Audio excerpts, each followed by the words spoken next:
Assalamualaikum warahmatullahi wabarakatuh. Baiklah murid-murid, kita bertemu lagi di dalam mata pelajaran Pendidikan Faraid Darjah 6 yang bertajuk Wasiat bahagian 1. Tapi sebelum itu, marilah sama-sama kita membaca doa agar urusan kita untuk menuntut ilmu pada hari ini dipermudahkan oleh Allah Subhanahu wa taala. A'udzubillahi minasyaitonirrajim. Bismillahirrahmanirrahim. Allahumma ftah alaina hikmataka wanshur alaina min khazaini rahmatika ya arhamar rahimin. Amin. Kita lihat pengertian wasiat. Pengertian wasiat dari segi bahasa berasal dari perkataan wasa yang bererti memerintahkan, menasihatkan atau menjanjikan.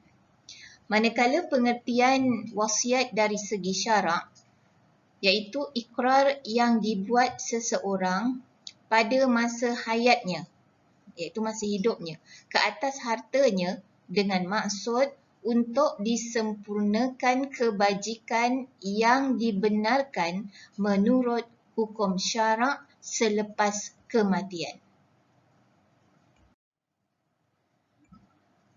Baiklah, kenapa kita perlu berwasiat? Orang yang berwasiat itu menyambungkan apa yang dimilikinya semasa hidup kepada orang lain sesudah dia mati ataupun meninggal dunia. Sebagaimana firman Allah Subhanahu wa taala daripada surah Al-Baqarah ayat 180 yang bermaksud, diwajibkan kepada kamu apabila seseorang kamu hampir mati, jika ia ada meninggalkan harta, hendaklah ia membuat wasiat untuk ibu bapa dan kaum kerabat dengan cara yang baik. Maksud cara yang baik iaitu menurut peraturan agama Islam sebagai suatu kewajipan atas orang yang bertakwa. Baik, itulah sebabnya kita perlu berwasiat. Sebab memang ada dinyatakan di dalam Al-Quran. Baiklah murid-murid, seterusnya hukum berwasiat.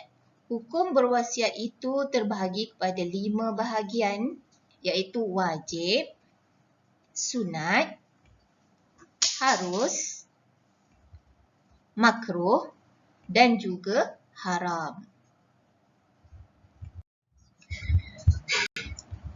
Baik, seterusnya kita lihat apakah dia pelaksanaan yang berkaitan dengan hukum-hukum tersebut. Kita lihat dulu bagi hukum wasiat yang wajib. Wajib berwasiat untuk melaksanakan tuntutan syar'i. Tuntutan syar'i ini maksudnya yang berkaitan dengan perintah Allah Subhanahu wa taala. Sebagai contoh, berwasiat untuk tujuan zakat, melaksanakan zakatnya, ataupun haji. Contohnya, kalau misal kata dia sakit, jadi dia berwasiat, dia pesan pada warisnya, dia kata, contoh, tolong kalau abah ni meninggal nanti, buatkanlah haji untuk abah, dia kata, ataupun zakat dia, tunaikanlah zakat abah. Dia kata mungkin masa dia sihat tu dia tak mungkin ada halangan, ataupun dia tak sempat nak tunaikan zakat dia, nak pergi haji mungkin ada halangan-halangan yang lain, jadi dia boleh wasiatkan. Seterusnya hutang. Andai kata dia ada hutang, jadi wajib dia berwasiat kepada waris untuk melangsaikan ataupun untuk membayar hutang-hutangnya. Seterusnya wadi'ah. Wadi'ah ni adalah satu perkara yang ditumpangkan atau yang diamanahkan kepadanya. Contoh, jiran sebelah. Contohlah, jiran sebelah rumah dia. Misal kata dia nak pergi haji.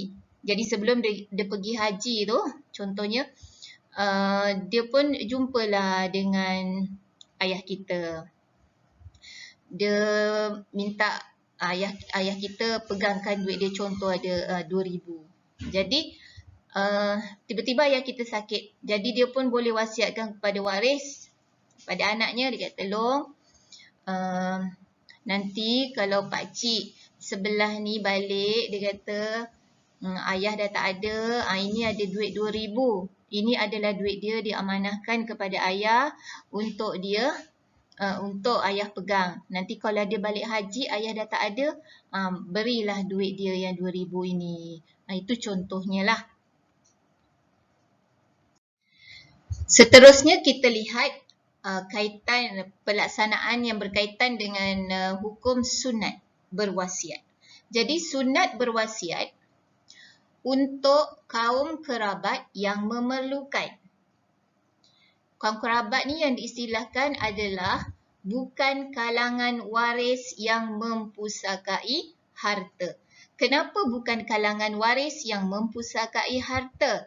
Kerana waris itu memang dah nyata dia dapat harta, jadi tak perlulah diwasiatkan kepadanya. Jadi kaum kerabat yang dimaksudkan ini adalah bukan kalangan waris yang mempusakai harta. Selain daripada itu, sunat juga berwasiat kepada orang miskin. Kerana apa? Kerana orang miskin itu dia memerlukan. Dia tak mampu. Jadi orang yang misal kata orang yang nak berwasiat ni, dia banyak harta, dia banyak duit contohnya. Jadi dia boleh wasiatkan untuk diberi kepada orang miskin. Terpulanglah pada dia nak beri pada siapakah yang dimasukkan orang miskin itu. Kemudian sunat berwasiat juga untuk tujuan kebajikan pada jalan Allah. Contohnya, contoh dipesan dengan warisnya, Long, nanti kalau ayah dah tak ada, tanah yang kat sebelah sungai sana, contohnya lah, nanti bolehlah diinfakkan untuk didirikan surau ataupun buat madrasah untuk anak-anak tahfiz, contohnya lah. Itu contoh ya. Seterusnya, pelaksanaan yang berkaitan dengan hukum harus berwasiat. Jadi harus berwasiat kepada sahabat handai atau orang kaya. Maknanya boleh. Harus tu maknanya boleh.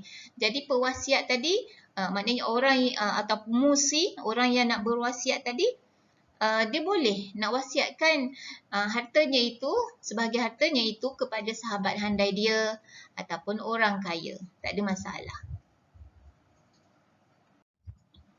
Seterusnya pelaksanaan yang berkaitan dengan hukum makruh berwasiat. Makruh berwasiat bagi orang yang tidak banyak harta. Maksudnya musi itu tidak banyak harta. Musi itu siapa? Iaitu orang yang nak berwasiat tadi tu. Dia tak banyak harta dan mempunyai waris yang ramai serta waris-waris itu memerlukan harta. Waris ni maksudnya anak-anak. Ya? Waris ni contoh anak-anak dia lah. Jadi jika dia tak banyak harta, pewasiat tadi tidak banyak harta dan mempunyai waris yang ramai, contoh anak-anak dia ramai, serta anak-anak waris-waris tersebut memerlukan harta dia, maka makruh berwasiat bagi si pewasiat tadi. Seterusnya pelaksanaan bagi hukum haram berwasiat. Jadi haram berwasiat kepada perkara yang haram. Sebagai contoh, berwasiat supaya disembelihkan binatang ternakan di atas kuburnya. Jadi tak boleh berwasiat kepada perkara-perkara yang haram. Ya? Sebagai contoh sembelih binatang, dia minta sembelihkan binatang ternakan di atas kubur dia. Itu tak boleh lah.